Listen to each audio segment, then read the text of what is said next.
That's one of my favorite videos. That's one of my favorite videos of all time. Chris Farley. Chris Farley is one of my favorites. And I want to tell you about a time where I was living in a van down by the river.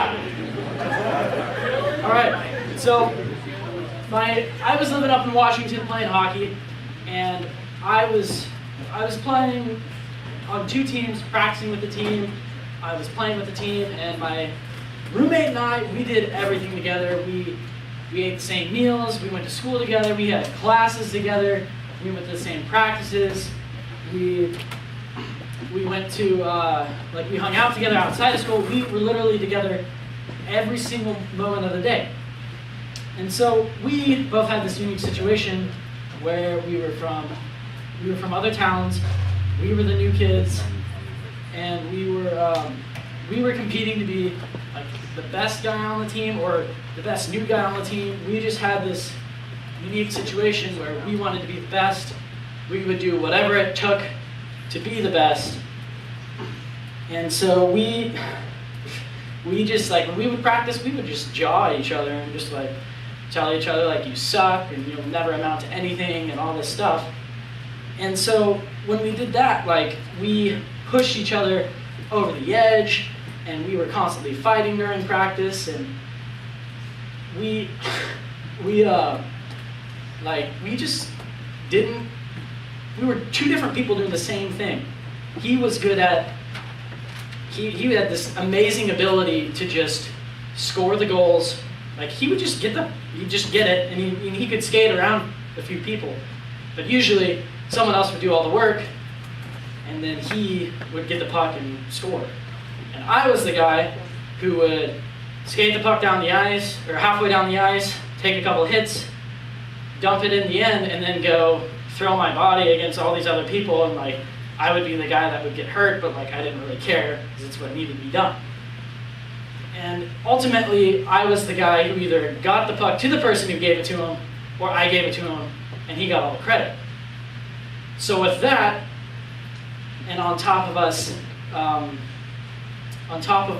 jawing at each other during practice, there was one day where he was saying stuff to me, and I was just like, hey, you say that one more time, and I'm gonna do something about it. And so he said one more thing, and I'm just, all right, I'm just swinging, like, next thing you know, we're fighting, and then someone comes and tackles us, and then we were yelling at each other in the locker room for like 10, 15 minutes, and then someone finally says, like, you guys are both little girls, like, stop arguing with each other. I mean, like, you guys have already fought, like, just stop. Like, you guys are being idiots. And then we both just, like, started hysterically laughing, and then realized, like, we must realize how stupid we were being. And so by the time we were showering after practice, like, we were fine. Like, we were like best friends. We get home, our billet mom is just like, hey, we need to talk a little bit at the kitchen table today. I heard you guys got in a fight. And we're like, yeah, we're all good. Best friends, playing Xbox together right after that. No big deal. But we were being such idiots when we cared about how much better we were than the other person. And it's stuff like this, like, it doesn't have to be about sports, like, it could be about, like, possessions, like cars and TVs and houses. About how, like, oh, you have the newest car, well, it makes you so much cooler than everybody else, or you have such a nice TV to play Xbox on, or you have the new Xbox. I don't have the new Xbox. That means you're cooler than me, right? It's debatable. I mean, it's stuff along those lines. I mean, there's also comparison of appearance, like people's hair and their height and weight. Like, you've got blonde hair, you've got black hair. I mean, you were made, God made you the way you are for a reason. And I mean, God made me to have a mullet, and a freaking good one at that. And if you disagree, quit comparing yourself to me. Don't fall into that. It's bad. And then there's also, like, performing in sports and academically and how cool you are. Like, I mean, obviously sports, the problem is, oh, I have to be better than this guy and better than that guy, and then I will be fulfilled. But you will never be fulfilled. There's always going to be someone better than you. There's always the next guy out there that's just going to be better than you. And I mean, when you're smart, when you care about your schoolwork, that's great. Do something with it. Don't throw it in my face like, oh, you're so much smarter than me. I don't really care. I'm not being smart is my strong point, I guess you could say. Pretty good at being an idiot. And then for coolness, there's these guys, like these, it's predominant in high school. There's the two groups of cool kids. There's the cool kids who hang out and talk with all the other people. They get along with everybody. Everyone's pretty cool with them. They're cool, like it's just cool. And then there's the other kids that think they're too cool for everybody else. And if you're not a certain amount of cool, they won't give you the time of day. I mean, like if I were to do this and I were actually to believe that, like, how lame would that be? Like, oh, you're not cool enough for me. I'm just not going to talk to you. It's not like that. So those people, like eventually down the road, they've pushed so many people away, and just they find themselves feeling alone, and they find themselves living in a van down by the river.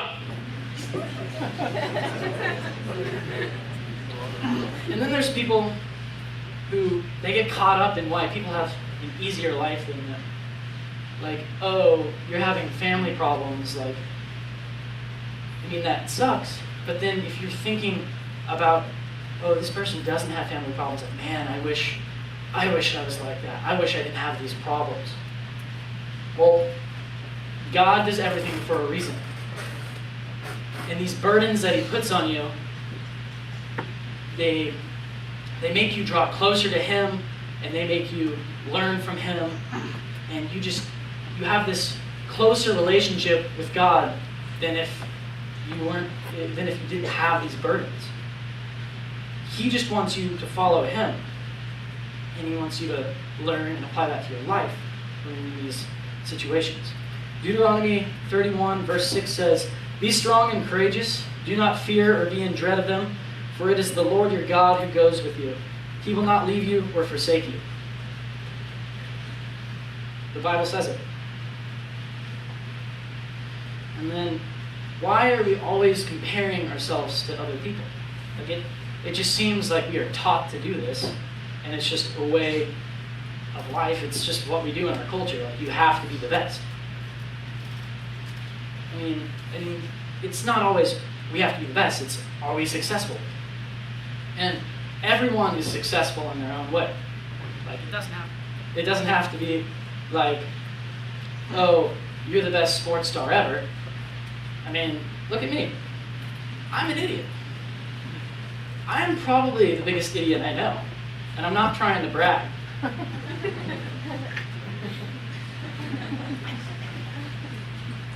And then there's, do I look good as a person? Like, I mean, oh, you have this image that you have. Oh, like, you know, you got this image that you feel like you have to upkeep.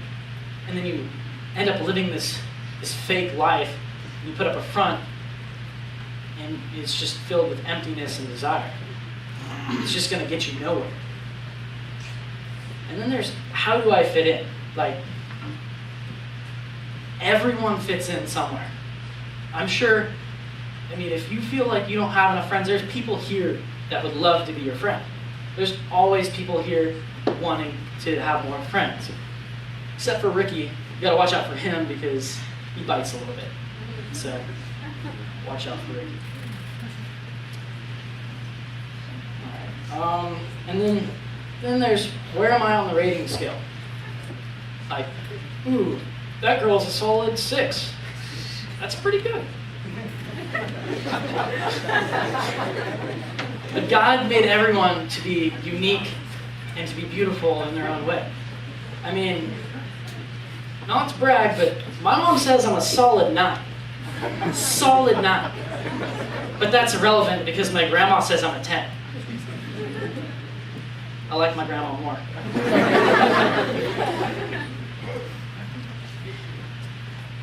And if you care about this, like if all you do is dwell on how good people look and how good you look, you're going to find yourself living in a van down by the river. C.S. Lewis says, "We say that people are proud of being rich or clever or good looking, but they are not. They are proud of being richer or cleverer or better looking than others." I mean, why would you care if you're richer, or if you're rich, if there's someone who's way richer than you? Like, it just doesn't seem like people tend to care about that. People always want to be the richest. 2 Corinthians 10 verse 12 says, "Not that we dare to classify or compare ourselves with some of those who are commending themselves, but when they measure themselves by one another and compare themselves with one another, they are without understanding." Essentially what he's saying is, you're a fool if you compare yourself to others and you live like this.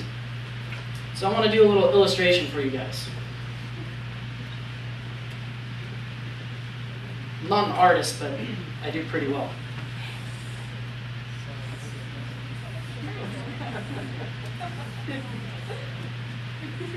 Keep in mind, he's ripped. This is veins. There's your six-pack. And he's got a hat. Pretend he looks nice. It's a good nose. All right. I'm going to name him too.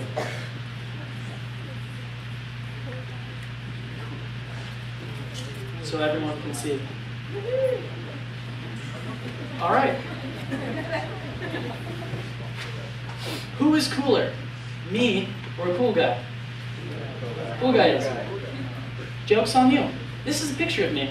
You just fell into the comparison trap. Fools. Where's his mullet?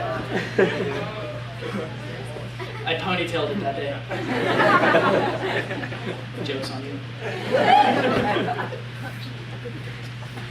So what I'm saying is, when you fall into this comparison trap, you guys can all go live in a van down by the river.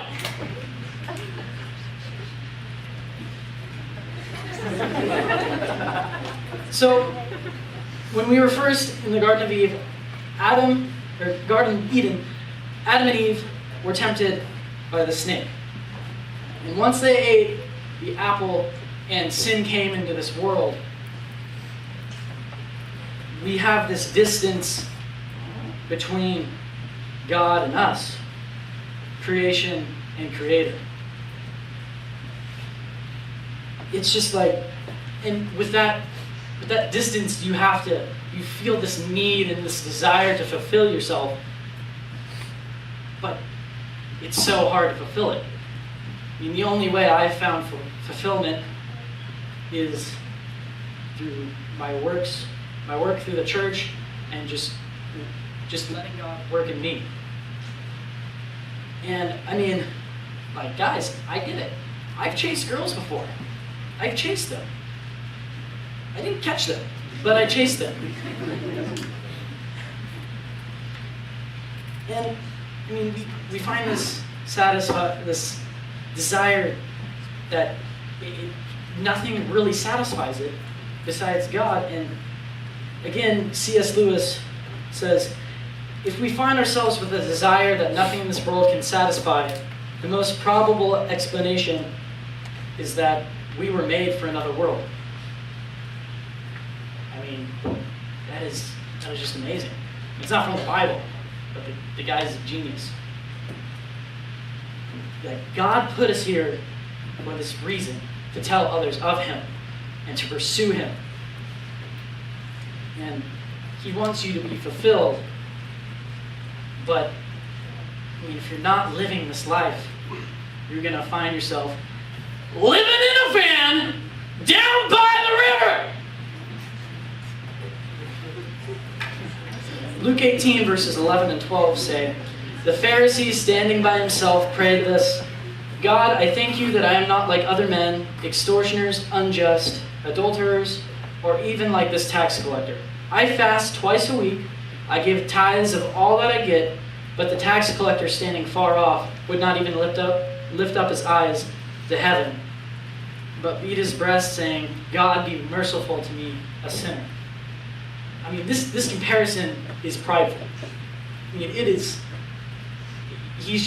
I'm better than him because I don't live like him. Well, we do this a lot. We might not know we're doing it, but we do it a lot. Like, I mean, this happens all the time in high school. It's, oh, who did he sleep with, or who did this girl sleep with? Like, oh my gosh, they slept with so many people. Like, you're doing the same thing. You might not be using the same words, but you're doing the same thing. And I mean, if you're living like this, you're going to find that you're living in a van down by the river! Comparison also makes us resentful. 1 Samuel 18, verse 1 says, as they were coming home, when David returned from striking down the Philistine, the women came out of all the cities in Israel singing and dancing to meet King Saul with tambourines and songs of joy and with musical instruments. And the women sang to one another as they celebrated, Saul has struck down his thousands, but David his tens of thousands. I mean, this is like, imagine you're playing the Super Bowl and you've done all this work, like you've made all the touchdowns, and it's a tie game. Well, some other guy on your team, he just makes this insane play where he just goes and wins the game for you guys. But you've done all this work. Well, what happened is Saul became angry that David got all this praise and he didn't get as much. And this is all he cared about. And instead of like praising him, they praised David, and that made Saul very angry. 1 Samuel 18:8 says, Saul was very angry, and this saying displeased him. He said, they have ascribed to David tens of thousands, and to me they have ascribed thousands. And what more can he have but the kingdom? And Saul eyed David from that day on, and Saul kept a jealous eye on David, even though David was loyal to him. So even though David was loyal to him, Saul was watching him. All he cared about was if he got the credit for killing all those people. I don't know why he'd want credit for killing all those people, but he did. Well, he's the king. He had everything you could ever dream of. Do you know what else he had? He was also living in a van down by the river. So how do we overcome this? You have to know what you have. Philippians 4:13 says, not that I am speaking of being in need, for I have learned in whatever situation I am to be content. I know how to be brought low, and I know how to abound in any and every circumstance. I have learned the secret of facing plenty and hunger, abundance and need. I can do all things through him who strengthens me. I mean, you take Philippians 4:13, and I mean this is used all the time. We use it to motivate us to be better in sports. Like, oh, this verse, I can do all things. I'm going to be better than that guy. I'm going to be so much better than him. And we just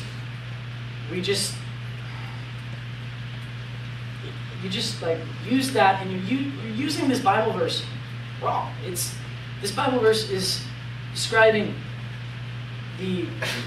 it's geared towards contentment and the difficulties of being content.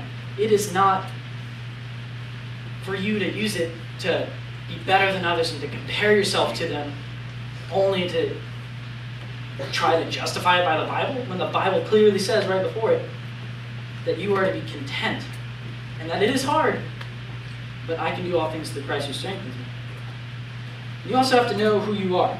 Ephesians 2 verse 10 says, for we are his workmanship, created in Christ Jesus for good works, which God has prepared beforehand that we should walk in them.